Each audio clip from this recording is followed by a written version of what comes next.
বাচ্চার normal delivery হবে নাকি সিজার প্রয়োজন তা বোঝার জন্য একজন অভিজ্ঞ ডাক্তারের পরামর্শ সবথেকে জরুরি। আজকের ভিডিওতে একটা আল্ট্রাসাউন্ড রিপোর্ট দেখে আপনি বুঝতে পারবেন কিভাবে একটি বাচ্চার নর্মাল ডেলিভারি হবে অথবা সিজার প্রয়োজন। এই সম্পর্কে আপনার ধারণা পরিষ্কার হবে আজকের ভিডিওতে। কিছু নির্দিষ্ট পরিস্থিতিতে সিজার প্রয়োজন হতে পারে, যেমন মায়ের পেটে শিশুর অবস্থান সঠিক না থাকলে, সন্তানের নাড়ি অর্থাৎ প্লাসেন্টা জরায়ু মুখ সম্পূর্ণরূপে বা আংশিকভাবে ঢেকে রাখলে, অথবা প্রসব বেদনা সঠিকভাবে না আগালে। এখন একটা আল্ট্রাসাউন্ডে বাচ্চার অবস্থান কি দেখে বুঝবেন যে নর্মাল ডেলিভারি হবে নাকি সিজার প্রয়োজন। যেমন আল্ট্রাসাউন্ডে বলা হয় বাচ্চার অবস্থান সেফালিক। এই সেফালিক শব্দের অর্থ যখন বাচ্চা হওয়ার সময় আসবে তখন বাচ্চার মাথা জরায়ু মুখ বা নিচের দিকে নেমে আসবে, এই অবস্থাকে বলা হয় সেফালিক। যদি বাচ্চার মাথা নেমে না আসে, পা চলে আসে, তখন তাকে বলা হয় ব্রিজ। এই ব্রিজ থাকলে সাধারণত সিজার প্রয়োজন হয়। এছাড়াও বাচ্চার বুক বা পিঠ যদি চলে আসে তাকে বলা হয় ট্রান্সভার্স। আর যদি বাচ্চার দেহের কোনো এক সাইড বা হাত চলে আসে তখন তাকে বলা হয় অবলিক। এই ট্রান্সভার্স বা অবলিক আসলে বাচ্চার সিজার প্রয়োজন হয়। যেমন একটি আল্ট্রাসাউন্ডে কী কী ইনফরমেশান থাকে এখন আমরা দেখব। যেমন 1 নম্বর পয়েন্টে বলছে নাম্বার অফ প্রেগনেন্সি অর্থাৎ কয়টা বাচ্চা আছে, এখানে বলছে সিঙ্গেল অর্থাৎ একটা বাচ্চা আছে। প্রেজেন্টেশন একটু আগে যেটা বললাম, এখানে বলছে প্রেজেন্টেশন সেফালিক অর্থাৎ বাচ্চার মাথা নিচের দিকে আছে। 3 নম্বর পয়েন্ট গেস্টেশনাল এজ অর্থাৎ বাচ্চার বয়স কতটুকু হয়েছে, এখানে বলছে 28 উইক প্লাস, 28 সপ্তাহ বেশি। এছাড়া বলছে বিপিডি এবং এফএল। বিপিডি অর্থাৎ বাচ্চার মাথার দৈর্ঘ্য এবং এফএল শব্দ অর্থাৎ বাচ্চার দৈর্ঘ্য। এ সম্পর্কে এই ভিডিও শেষের দিকে আলোচনা আছে। এরপর বলছে ফিটাল মুভমেন্ট, পেটের ভিতর বাচ্চার নড়াচড়া, যেমন বলছে প্রেজেন্ট এবং রেগুলার অর্থাৎ আছে এবং স্বাভাবিক। হার্ট অ্যাক্টিভিটিস, বাচ্চার হার্ট বিট কত, 140 বিট পার মিনিট। এরপরে বলছে সন্তানের নাড়ি বা প্লাসেন্টাল পজিশন, এই সম্পর্কে এই ভিডিও শেষের দিকে আলোচনা আছে। ম্যাচুরিটি গ্রেড অর্থাৎ বাচ্চাটা ম্যাচিওর হচ্ছে কিনা সে সম্পর্কে। এরপর হচ্ছে লাইকোয়ার ভলিউম অর্থাৎ মায়ের পেটে পানির পরিমাণ, এখানে বলছে সাফিসিয়েন্ট যথেষ্ট, এ সম্পর্কে আলোচনা আছে আমাদের এই ভিডিওতে। ফিটাল অ্যানোমালি অর্থাৎ বাচ্চার শরীরে কোনো অ্যাবনর্মালিটি আছে কিনা সে সম্পর্কে আলোচনা করা হয়েছে। ইডিটি অর্থাৎ ডেলিভারির স্বাভাবিক ডেট কত হতে পারে সেটা। এসি অ্যাবডোমিনাল সারকামফারেন্স অর্থাৎ বাচ্চার পেটের দৈর্ঘ্য কেমন আছে সে সম্পর্কে। আর বাচ্চার ওজন, ফিটাল ওয়েট, বাচ্চার ওজন কতটুকু আছে, এই মোটামুটি এই বিষয়গুলো একটা আল্ট্রাসাউন্ডে থাকে। এবার দেখেন বাচ্চার মাথার পজিশন, একটু আগে বলছি বাচ্চার মাথা যদি নিচের দিকে আসে তাহলে স্বাভাবিক ডেলিভারি হয়। এই মাথার তালুর অংশ যদি থাকে তাহলে স্বাভাবিক ডেলিভারি সব থেকে পসিবল। তালু না থেকেও যদি নাক মুখের অংশ অথবা মাথার পেছনের অংশ থাকে তাহলেও স্বাভাবিক ডেলিভারি পসিবল। এই বাচ্চার মাথার তালুর অংশকে বলা হয় অক্সিপুট। এছাড়াও যদি বাচ্চার তালুর অংশ সামনের নাক মুখ বা মাথার পেছনের অংশ না এসে হাত পা বা পেট পিঠ আসে তখন সিজার করতে হয়।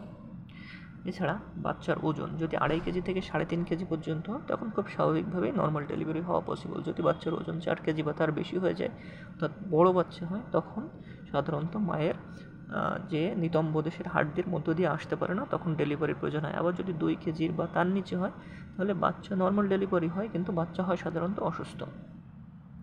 মায়ের পেটে পানির পরিমাণ, অ্যামনিওটিক ফ্লুইড ইন্ডেক্স বলা হচ্ছে নর্মাল পানির পরিমাণ 8 থেকে 18 সেন্টিমিটার। যদি এই পানির পরিমাণ 8 সেন্টিমিটারের নিচে চলে আসে অর্থাৎ ডেলিভারির শেষের দিকে যদি পানির পরিমাণ 8 সেন্টিমিটারের নিচে চলে আসে তখন দ্রুত সিজার করার সিদ্ধান্ত নিতে হয়। যেমন এই আল্ট্রাসাউন্ডে 7 নম্বর বা 8 নম্বর পয়েন্টে বলা হচ্ছে অ্যামনিওটিক ফ্লুইড ইজ এডিকুয়েট অর্থাৎ যথেষ্ট পানি আছে, এবং অ্যামনিওটিক ফ্লুইডের পরিমাণ বলছে 12.05 সেন্টিমিটার অর্থাৎ যথেষ্ট পরিমাণ পানি আছে এবং এই ক্ষেত্রে সিজারের প্রয়োজন হবে না। মায়ের পেটে সন্তানের নাড়ির অবস্থান, প্লাসেন্টা বা সন্তানের নাড়ি বলছে সামনে পেছনে অথবা জরায়ুর মুখ থেকে দূরে থাকতে হবে, এটাই হচ্ছে স্বাভাবিক। কিন্তু নিচের পয়েন্টটা দেখেন প্লাসেন্টা প্রিভিয়া, এই যদি প্লাসেন্টা প্রিভিয়া থাকে তাহলে অবশ্যই সিজারের প্রয়োজন হয়। যেমন পরের ছবিতে আমরা দেখতে পাচ্ছি, প্রথম ছবিতে বাচ্চার মাথার নিচের দিকে জরায়ুর মুখ এবং বাচ্চার পেছনের দিকে নীল কালারের অংশটা হচ্ছে সন্তানের নাড়ি। যদি প্রথম ছবিতে দেখছি সন্তানের নাড়ি বাচ্চার পেছনের দিকে, এখানে স্বাভাবিক ডেলিভারি সম্ভব। দ্বিতীয় ছবিতে সন্তানের নাড়ি বাচ্চার সামনের দিকে, এখানেও ডেলিভারি সম্ভব, নর্মাল ডেলিভারি। 3 নম্বর ছবিতে সন্তানের নাড়ি বাচ্চার পায়ের দিকে, এক্ষেত্রেও স্বাভাবিক ডেলিভারি সম্ভব। কিন্তু 4 নম্বর ছবিতে দেখেন সন্তানের নাড়ি এসে জরায়ুর মুখ বন্ধ করে রেখেছে এবং বাচ্চার মাথা বের হতে পারছে না। এক্ষেত্রে অবশ্যই সিজারের প্রয়োজন। আর এই অবস্থাকে 4 নম্বর অবস্থাকে বলা হয় প্লাসেন্টা প্রিভিয়া।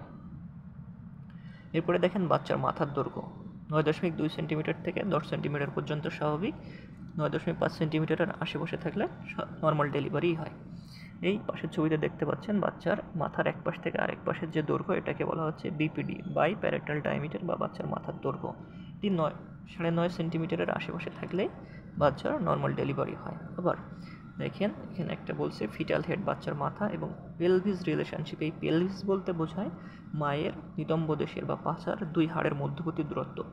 একজন 5 ফিট লম্বা মহিলার 2 হাড়ের মধ্যবর্তী দূরত্ব সাধারণত 11 সেন্টিমিটার বা তার আশেপাশে হয়। কিন্তু যদি মা অনেক খাটো হয়ে থাকে তাহলে এই দূরত্ব 11 সেন্টিমিটারের কম হয়ে যায়, তখন নর্মাল ডেলিভারি হয় না।